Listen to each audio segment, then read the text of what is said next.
ಇನ್ನು ಕೆಪಿಎಸ್ಸಿ ಬಗ್ಗೆ ಬಹಳ ಸುದೀರ್ಘವಾಗಿ ನಾನು ಮಾತಾಡಿದ್ದೀನಿ.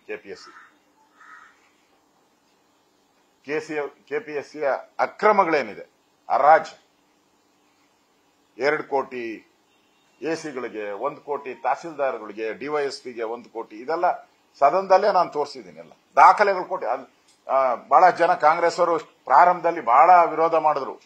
ದಾಖಲೆ ಕೊಡು ಅಂತ. ನಾನು ಪೊಲೀಸ್ ಸ್ಟೇಷನ್ 2 FIR ಕೊಟ್ಟೆ. ಹಂಗಾರೆ ಪೊಲೀಸರು FIR ಮಾಡ್ಬಿಟ್ರೆ ನಿಜಾನ ಅಂತ ಹೇಳಿದೆ. ಪೊಲೀಸರು FIR ಅಲ್ಲ, ಹೋಗಿ ಲಾಡ್ಜ್ಗಳ ಮೇಲೆ ರೈಡ್ ಮಾಡಿದಾಗ ಸಿಕ್ಕಿರುವಂತ ದಾಖಲೆಗಳು, ಪೊಲೀಸರು ರೈಡ್ ಮಾಡಿದಾಗ ಸಿಕ್ಕಿರೋ ದಾಖಲೆಗಳು, ಹೇಳಿಕೆಗಳು ಅಂತ ತೋರಿಸಿದಾಗ ಎಲ್ಲ ಬಾಯಿ ಮುಚ್ಕೊಂಡು ಸುಮ್ಮನೆ ಆಗೋರು. ಮತ್ತೆ ಕೆಪಿಎಸ್ಸಿಯವರೇ ತನಿಖೆಗೆ, ಫೋರೆನ್ಸಿಕ್ ತನಿಖೆಗೆ ಕೊಟ್ಟಾಗ, ಫೋರೆನ್ಸಿಕ್ ತನಿಖೆಯಲ್ಲಿ ಕ್ಲಿಯರ್ ಆಗಿ ಮೆನ್ಷನ್ ಮಾಡಿದ್ದಾರೆ, ಇದರಲ್ಲಿ ಕೆಪಿಎಸ್ಸಿಯವರ ಸಹಾಯ ಇಲ್ಲದೆ ಇಷ್ಟೊಂದು ಅವ್ಯವಹಾರ ಆಗಕ್ಕೆ ಸಾಧ್ಯನೇ ಇಲ್ಲ ಅಂತೇಳಿ ರಿಪೋರ್ಟ್ ಅಲ್ಲೇ ಕೊಟ್ಟಿದ್ದಾರೆ. 700 ಪೇಜ್ ರಿಪೋರ್ಟ್. ಮತ್ತೆ ಇದನ್ನ COD ತನಿಖೆ ಕೊಡಬೇಕು ಅಂತ ಹೇಳಿದ್ದಾರೆ. ಯಾಕೆ ಕೊಡ್ಲಿಲ್ಲ ಕಾಂಗ್ರೆಸ್ ಅವರು? ಯಾರನ್ನ ರಕ್ಷಣೆ ಮಾಡ್ತಾ ಇದ್ದೀರಾ? ಇದನ್ನ ಸುಮಾರು 2 ಗಂಟೆಗಳ ಕಾಲ ನಾನು ಸವಿಸ್ತಾರವಾಗಿ ಮಾತಾಡಿದ್ದೀನಿ. ಅದರ ಪ್ರತಿಫಲವಾಗಿ, ನಮ್ಮ ಹೋರಾಟದ ಪ್ರತಿಫಲವಾಗಿ ಕೆಪಿಎಸ್ಸಿಯ ಮೂಗುದಾರ ಹಾಕುವಂತ ಒಂದು ವಿಧೇಯಕನೇ ತಂದ್ರು. ಇದೇ ಅಧಿವೇಶನದಲ್ಲೇ ತಂದ್ರು. ಅಷ್ಟು ಫಾಸ್ಟ್ ಆಗಿ ತಂದಿದ್ದಾರೆ. ಅಂದ್ರೆ ನಮ್ಮ ಹೋರಾಟದ ಫಲ ಒಂದು ಬದಲಾವಣೆಯ ಪ್ರಕ್ರಿಯೆಯನ್ನ ಶುರು ಮಾಡಿದ್ದಾರೆ ಇವತ್ತು ಕೆಪಿಎಸ್ಸಿಯಲ್ಲಿ. ಅಂದ್ರೆ ಸ್ವತಃ ಸಿದ್ದರಾಮಯ್ಯನವರೇ, ವಿರೋಧ ಪಕ್ಷದ ನಾಯಕರು, ಏನು ಭ್ರಷ್ಟಾಚಾರ ನಡೀತಾ ಇದೆ ಅದನ್ನ ನಾನು ಇಲ್ಲ ಅಂತ ಹೇಳಲ್ಲ ಅಂತ ಅಧಿವೇಶನದಲ್ಲೇ ಹೇಳಿದ್ದಾರೆ, ಆನ್ ದಿ ಫ್ಲೋರ್. ಮತ್ತೆ ಅಲ್ಲಿ ಅಕ್ರಮ ಆಗಿರೋದು, ಕನ್ನಡ ಅನುವಾದಗಳ ಅಕ್ರಮ ಆಗಿರೋದನ್ನು ಕೂಡ ವಿರೋಧ ಪಕ್ಷದ ನಾಯಕರು ಹೇಳಿದ್ದಾರೆ, ಅದನ್ನು ನಾನು ಇಲ್ಲ ಅಂತ ಹೇಳಲ್ಲ, ಸಮಗ್ರವಾಗಿ ಇದರ ಬದಲಾವಣೆ ಮಾಡಬೇಕು ಅಂತ ಹೇಳಿದ್ದಾರೆ. ಅದು ಇವತ್ತು ಕನ್ನಡ ವಿದ್ಯಾರ್ಥಿಗಳು ಯಾರಿದ್ದಾರೆ, ಸುಮಾರು 2,30,000 ಅವರ ಪರವಾಗಿ ನಾವು ಧ್ವನಿ ಎತ್ತಿದ್ದೀರಿ. ಇವತ್ತು ನಮ್ಮ ಹೋರಾಟದ ಫಲವಾಗಿ ಕೆಪಿಎಸ್ಸಿಗೆ ಒಂದು ಬದಲಾವಣೆಯ ಇದು ಮಾಡಿದ್ದಾರೆ. ಮತ್ತು ಕೆಪಿಎಸ್ಸಿಯಲ್ಲಿ ನಾನು 16 ಜನ ಇದ್ದಾರೆ ಅಂತ ಹೇಳಿದೆ, ಬೇರೆ ಬೇರೆ ರಾಜ್ಯಗಳು ಎಷ್ಟೆಷ್ಟಿದ್ದಾರೆ ಅಂತಾನು ಹೇಳಿದೆ. ಅದಕ್ಕೂ ಮುಖ್ಯಮಂತ್ರಿಗಳು ಉತ್ತರ ಕೊಟ್ಟು ಇದನ್ನ ಕಡಿಮೆ ಮಾಡ್ತೀರಿ, ಅದನ್ನ 6ಕ್ಕೆ ತರ್ತೀನಿ ಅಂತ ಆ ಬಿಲ್ಲಲ್ಲೂ ಕೂಡ ಹೇಳಿದ್ದಾರೆ. ಅಂದ್ರೆ ಇವೆರಡು ಬದಲಾವಣೆ ನಮ್ಮ ಹೋರಾಟದಿಂದ, ಕೆಪಿಎಸ್ಸಿಯ ಹೋರಾಟದಿಂದ ಆಗಿರುವಂತದ್ದು ಸ್ಪಷ್ಟವಾಗಿ ಕಾಣ್ತಾ ಇದೆ. ವಿರೋಧ ಪಕ್ಷವಾಗಿ ನಾವು ಸಮರ್ಥವಾಗಿ ಅದನ್ನ ಹೋರಾಟ ಮಾಡಿದಿರಿ. ಇನ್ನು SCP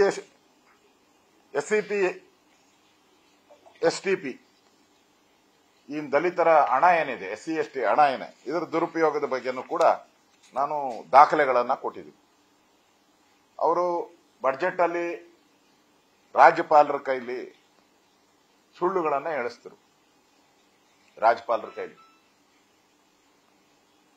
ಆ ಸುಳ್ಳುಗಳಿಗೆ ನಾವು ಈ SC ST ಹಣ ಹೇಗೆ, SCP ಮತ್ತು TSP ಹಣ ಹೇಗೆ ದುರುಪಯೋಗ ಮಾಡಿದ್ದಾರೆ ಅನ್ನೋದ್ರ ಬಗ್ಗೆನೂ ನಾನು ಹೇಳಿದ್ದೀನಿ. ಮತ್ತೆ ಇವರು ಕೇಂದ್ರ ಸರ್ಕಾರದ ಇವತ್ತಿಂದಲ್ಲ, 1975ನೇ ಇಸ್ವಿಯಲ್ಲೇ ಈ ತಾರತಮ್ಯ, ಅವತ್ತಿನ ಸರ್ಕಾರ, ಇಂದಿರಾ ಗಾಂಧಿಯವರು ಅವತ್ತು ಪ್ರಧಾನಮಂತ್ರಿಗಳಾಗಿದ್ದರು ಹಿಂದೆ, ಅವಾಗ ಈ ತಾರತಮ್ಯ ಆಗ್ತಾ ಇದೆ ಅಂತ ಸಮಿತಿ ನೇಮಕ ಮಾಡಿದಾಗ ಸಮಿತಿಯಲ್ಲಿ ಹೇಳಿದ್ದಾರೆ, ಮೇಲ್ವರ್ಗದ್ದಕ್ಕೂ ಮತ್ತು SC ST ಜನಾಂಗ 10 ವರ್ಷ ಡಿಫರೆನ್ಸ್ ಇದೆ, ಈ 10 ವರ್ಷನ ನಾವು ಮೇಕಪ್ ಮಾಡಬೇಕು, ಅದಕ್ಕೋಸ್ಕರ ದಲಿತರಿಗೆ ಹೆಚ್ಚು ಹಣ, ಅವರ ಪರ್ಸೆಂಟೇಜ್ ಮೇಲೆ ಹಣವನ್ನ ಕೊಡಬೇಕು ಅಂತ ತೀರ್ಮಾನ ಆಯಿತು. ಅದರ ಪ್ರಕಾರ ಇಂದಿರಾ ಗಾಂಧಿಯವರು ಎಲ್ಲಾ ರಾಜ್ಯಗಳಿಗೂ ಪತ್ರ ಬರೆದರು. ಅದನ್ನ ಮಹಾರಾಷ್ಟ್ರದವರು ಫಾಲೋ ಮಾಡಿದ್ದಾರೆ, ಉತ್ತರ ಪ್ರದೇಶದವರು ಫಾಲೋ ಮಾಡಿದ್ದಾರೆ. ನಮ್ಮ ಕರ್ನಾಟಕದವರು ಮಾತಾಡ್ತಾರೆ, ಸಂವಿಧಾನ ಅಂಬೇಡ್ಕರ್ ಪುಸ್ತಕ ಹಿಡ್ಕೊಂಡು ಬಂದಿದ್ದಾರೆ ಹೊರತು ಇವ್ರೇನು ಫಾಲೋ ಮಾಡಲೇ ಇಲ್ಲ. ಆ ಅಂತರ ಜಾಸ್ತಿ ಆಗ್ತಾ ಹೋಗ್ತಾ ಇದೆ. ಅವರ ವಿದ್ಯಾಭ್ಯಾಸದಲ್ಲಿ ಜಾಸ್ತಿ ಆಗ್ತಾ ಇದೆ, ಅವರ ಜೀವನದ ಸ್ಟೈಲಲ್ಲಿ ಜಾಸ್ತಿ ಆಗ್ತಾ ಇದೆ, ಅವರ ಲಿಂಗಾನುಪಾತ ಮೇಲ್ ಮತ್ತು ಫಿಮೇಲ್, ಅದರಲ್ಲಿ ಅವರದು ಫಿಮೇಲ್ ಸಂಖ್ಯೆ ಕಡಿಮೆ ಆಗ್ತಾ ಇದೆ. ಅವರ ಕೇರಿಗಳು, ಕ್ವಾಲಿಟಿ ಆಫ್ ಲೈಫ್, ಅದು ಈ ಮಟ್ಟಿಗೆ. ನಾನು ಮುಖ್ಯಮಂತ್ರಿನ ಕೇಳಿದೆ, ಆಯ್ತು ಅವತ್ತನ ಬಿಟ್ಬಿಡಿ, ಇಂದಿರಾ ಗಾಂಧಿ ಲೇಟ್, ಇವತ್ತು ಹೆಂಗಿದೆ ಸದನದಲ್ಲಿ ಮಂಡಿಸಿ ಅಂತ ಹೇಳಿದೆ. ಎಸ್ಕೇಪ್ ಮುಖ್ಯಮಂತ್ರಿ, ಉತ್ತರನೇ ಕೊಡ್ಲಿಲ್ಲ, ಅದಕ್ಕೆ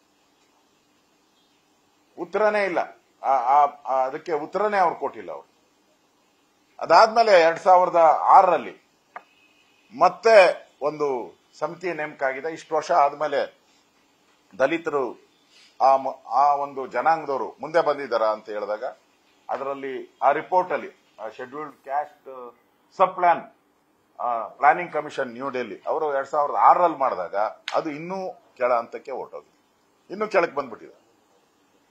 ಅವಾಗ ಅವ್ರು ಏನ್ ಹೇಳಿದ್ರು, ನಾವಿಷ್ಟೆಲ್ಲ ಡೈರೆಕ್ಷನ್ ಕೊಟ್ಟರು ಕೂಡ ನೀವುಗಳು ಆ ದಲಿತರನ್ನ ಡೈವರ್ಟ್ ಮಾಡ್ತಾ ಇದ್ದೀರಾ, ಇನ್ ಮುಂದೆ ಡೈವರ್ಟ್ ಮಾಡಬಾರದು. ಯಾವುದಕ್ಕೆ ಉಪಯೋಗಿಸ್ಬೇಕು ಅಂದ್ರೆ ಸಬ್ ರೋಡ್ಗಳು, ಹೈವೇಗಳಿಗೆಲ್ಲ. ಇವರು ಹೈವೇಗಳೆಲ್ಲ ತೋರಿಸ್ಬಿಟ್ಟಿದ್ದಾರೆ. ಇವರು ಸಬ್ ರೋಡ್ಗಳು ಅಂದ್ರೆ ಮನೆ ಒಳಗಡೆ, ಮನೆ ಕೇರಿ ಒಳಗಡೆ ಬರೋ ರೋಡ್ಗಳು ಮಾಡಬೇಕು. ಅವ್ರಿಗೆ ಶುದ್ಧವಾದಂತ ಕುಡಿಯೋ ನೀರು ಕೊಡಬೇಕು, ಅವ್ರಿಗೆ ಒಳ್ಳೆ ಮನೆಗಳನ್ನ ಕಟ್ಕೊಡ್ಬೇಕು, ಪಾಲಿಸಿ ಮಾಡಿ ಅಂತೇಳಿ ಈ ಸಬ್ ಪ್ಲಾನ್ ಅಲ್ಲಿ ಕೊಟ್ಟಿದ್ದಾರೆ. ಅದನ್ನು ಕೂಡ ನಾನು ಅಸೆಂಬ್ಲಿಯಲ್ಲಿ ಓದ್ದೆ. ಅದಕ್ಕೆ ಮುಖ್ಯಮಂತ್ರಿಗಳು ಕಾಮೆಂಟ್ ಮಾಡದನ್ನು ಆ ಸಬ್ ಪ್ಲಾನ್ ಅದು ಅಂತೇಳಿ. ನಾನು ಅದನ್ನೇ ಸಬ್ ಪ್ಲಾನ್ ಅಂತ ಹೇಳಿದ್ದು, ಏನು ಮೇನ್ ಪ್ಲಾನ್ ಅಂತ ಹೇಳಿಲ್ಲ ಅಂತ ಅಲ್ಲೇ ಉತ್ತರ ಕೊಟ್ಟಿದ್ದೀನಿ. ನಾನು ಅಸೆಂಬ್ಲಿ ಪ್ಲಾನ್ ಅಲ್ಲೂ ಹೇಳಿದ್ದಾರೆ. ನೀವೇನ್ ಮಾಡಿದ್ದೀರಾ? ದಲಿತರ ಪರವಾಗಿ ಮಾತಾಡ್ತೀನಿ, ನಾನು ದಲಿತರ ಪರವಾಗಿ ಅಂತ ಹೇಳಿದವರು ನೀವು PWDಗೆ ದುಡ್ಡು ಕೊಟ್ಟಿದ್ದೀರಾ. PWDಗೂ ದಲಿತರ ವಿಚಾರಕ್ಕೆ ಏನ್ ಸಂಬಂಧ ಬರ್ತತೆ? ಜನರಲ್ ಆಗಿ ಯೋಚನೆ ಮಾಡಿ ನೀವು. PWDಗೂ ದಲಿತರಿಗೆ ಏನ್ ಸಂಬಂಧ ಬರ್ತದೆ? ಎಲ್ಲಾದ್ರೂ ಸಂಬಂಧ ಬರೋ ಒಂದು ವಿಚಾರ ಹೇಳಿ, ಯಾರಾದ್ರೂ ನೋಡೋಣ. ಒಂದು ವಿಚಾರ ಹೇಳಿ. ಇದು ನಾನೆಲ್ಲ ಮಾಡಿರೋದು, ಅವರೇ ಪ್ರಿಂಟ್ ಮಾಡಿರೋದು, ಈ ವರ್ಷ ಪ್ರಿಂಟ್ ಮಾಡಿರೋದು. ಯಾವುದು? Karnataka scheduled caste sub plan of tribal sub plan allocation for the year of 25-26.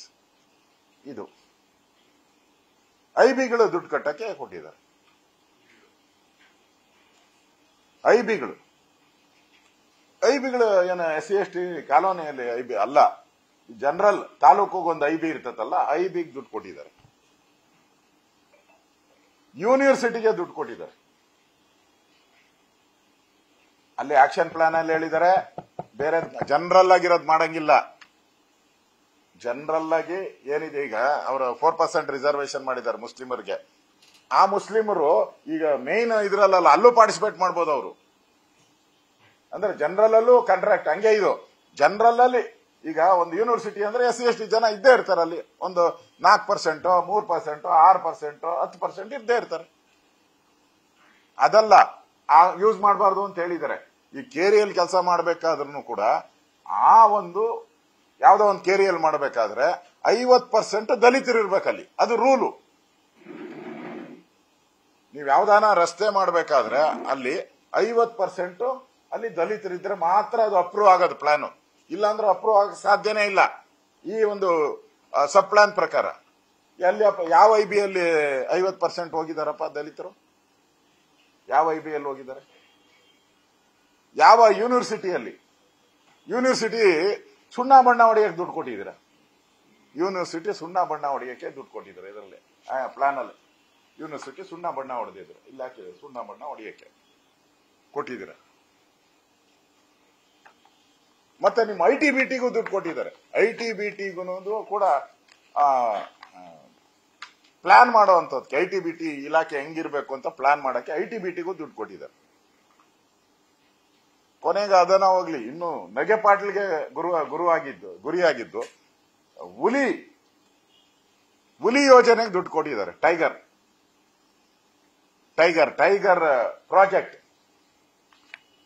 ಪ್ರಾಜೆಕ್ಟ್ಗೂ ದುಡ್ಡು ಕೊಟ್ಟಿದ್ದಾರೆ. ಇದರಲ್ಲಿ ಅವರೇ ಕಾಂಗ್ರೆಸ್ ಅವರು ಪ್ರಿಂಟ್ ಮಾಡಿರೋ ಪುಸ್ತಕ ಇದೆ. ಟೈಗರ್ ಪ್ರಾಜೆಕ್ಟ್ಗೂ ದುಡ್ಡು ಕೊಟ್ಟಿದ್ದಾರೆ.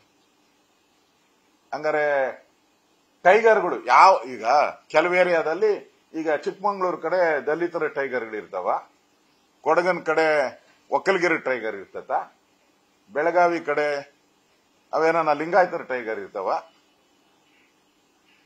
ಯಾವ ಏರಿಯಾದಲ್ಲಿ ಯಾವ ಟೈಗರ್ ಇರ್ತತೆ ಇವ್ರು ಹಂಗೆ ಹಾಕಿದಾರೆ. ಇಲ್ಲಿ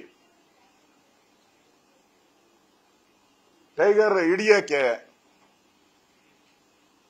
ಅಭಿವೃದ್ಧಿಗೆ ಹಣವನ್ನ ಕೊಟ್ಟಿದ್ದಾರೆ. ಅಂದ್ರೆ ಹುಲಿಗೂ ಜಾತಿ ಅಂಟಿಸೋ ಅಂತ ಮಾಡಿದ್ದಾರೆ ಅಂತ ಒಂದು ನಗಪಾಟ್ಲು. ಇದನ್ನ ನಾನು ಅದೆಲ್ಲ ಇದನ್ನು ಮುಚ್ಚುಮರೆ ಅಂತ ಅಲ್ಲ, ದಾಖಲೆಗಳೇ ಕೊಟ್ಟಿದ್ದೀನಿ ನಾನು. ಇದಕ್ಕೆ ಉತ್ತರನೇ ಇಲ್ಲ ಅವ್ರದ್ದು. ನಮ್ಮ ಸ್ಪೀಕರ್ ಏನೋ ಅವ್ರ ಪರವಾಗಿ ಯಾಕಂದ್ರೆ ಹಳೆ ವಾಸನೆ ಎಲ್ಲ ಎಳಿತೈತೆ. ಅವ್ರೇನೋ ಹೇಳ್ತಾ ಇದ್ರು, ಆ ಕೇರಿಗಳು ಅಲ್ಲಿ ಇರ್ತವೆ ಅಂತ ಹೇಳಿ. ಇದ್ರೆ ಆ ಪ್ರಾಜೆಕ್ಟ್ ಅಲ್ಲಿ ಕೇಂದ್ರ ಸರ್ಕಾರ ಐಡೆಂಟಿಫೈ ಮಾಡಿರೋದು ಇದು ಟೈಗರ್ ಪ್ರಾಜೆಕ್ಟ್. ರಾಜ್ಯ ಸರ್ಕಾರ ಅದಕ್ಕೆ ಫಂಡ್ ಕೊಡ್ತತೆ, ಕೇಂದ್ರ ಸರ್ಕಾರ ಪರಿಸರ ಇಲಾಖೆನೂ ಇದರಲ್ಲಿ ಇರ್ತತೆ. ಕಾಲೋನಿ ಕೊಡಕ್ಕೆ ಬೇರೆ ಇದೆ, ನೀವು ಪ್ರಾಜೆಕ್ಟ್ಗೆ ಕೊಟ್ಟಿದ್ದೀರಲ್ಲ. ಅಂದ್ರೆ ನಿಮ್ಮ ಎಡಬಿಡಂಗಿತನ. ಈ SVP TSP ಅಲ್ಲಿ ಆ ದಲಿತರ ಹಣ ಏನಿತ್ತು, ಈ ಪುಸ್ತಕ ಪೂರ್ತಿ ಅವ್ರು ಕೊಟ್ಟಿರೋದು, ಅವರು 30% ಗ್ಯಾರಂಟಿಗೆ ತಗೊಂಡೋಗಿದ್ದಾರೆ. ಡೈರೆಕ್ಟ್ ಆಗಿ 30% ಹಣನ 41,000 ಕೋಟಿಯಲ್ಲಿ 30% ತಗೊಂಡೋಗ್ಬಿಟ್ಟಿದ್ದಾರೆ. ಇನ್ನು ಉಳಿದ ಹಣವನ್ನ ಈ ತರ ಕೇಂದ್ರದ ಪುರಸ್ಕೃತ ಯೋಜನೆಗಳು, ಕೇಂದ್ರದ ಪುರಸ್ಕೃತ ಯೋಜನೆಗೆ ಯಾವ್ದಕ್ಕೆ ಯೂಸ್ ಮಾಡಬಹುದು? ಅದಕ್ಕೂ ಯೂಸ್ ಮಾಡಂಗಿಲ್ಲ. ಯಾವ್ದಕ್ಕೆ ಯೂಸ್ ಮಾಡಬಹುದು ಅಂದ್ರೆ SC/ST ಬರ್ತದಲ್ಲ, ಕೇಂದ್ರದ ಪ್ರಾಜೆಕ್ಟ್ಸ್ ಬರ್ತದೆ SC/STಗಳಿಗೆ, ಅದಕ್ಕೆ ಯೂಸ್ ಮಾಡಬಹುದು. ನೀವು ಯೂಸ್ ಮಾಡಂಗಿದ್ರೆ, ನಿಮ್ಮ ಹತ್ರ ಹಣ ಇಲ್ಲ ಅಂದ್ರೆ ಅದಕ್ಕೆ ಯೂಸ್ ಮಾಡಬಹುದು. ಅದು ವೆರಿ ಲಿಟಲ್ ಕೇಂದ್ರದ ಪುರಸ್ಕೃತ ಯೋಜನೆಗಳಿಗೆ ಕೊಡೋದು. ನೀವು ಅದು ಬಿಟ್ಟು ಜನರಲ್ ಯೋಜನೆಗಳನ್ನು ಕೂಡ ಮಾಡೋ ಮುಖಾಂತರ ನೀವು ಒಂದ್ ರೀತಿ ಕಾಂಗ್ರೆಸ್ ಅಲ್ಲೂ ಈ ದಲಿತರ ವಿಚಾರವಾಗಿ ಮೋಸ ಮಾಡಿರೋದು ವಿಚಾರವಾಗಿ ಒಂಥರ ಬೆತ್ತಲೆ ಆಗಿದ್ದಾರೆ. ಇದು ಬೆತ್ತಲೆ ಆಗಿದ್ದಾರೆ. ಇದು ಈ ದಾಖಲೆಗಳನ್ನು ಇಟ್ಕೊಂಡು ನಾನು ವಿಧಾನಸಭೆಯಲ್ಲಿ ಅದರ ಬಗ್ಗೆ ನಾನು ಮಾತಾಡಿ ಹೇಳಿದ್ದೀನಿ. ನ್ಯೂಸ್ ಫಸ್ಟ್, ನಿರ್ಭೀತಿಯಿಂದ ನಿಮ್ಮ ಪರವಾಗಿ.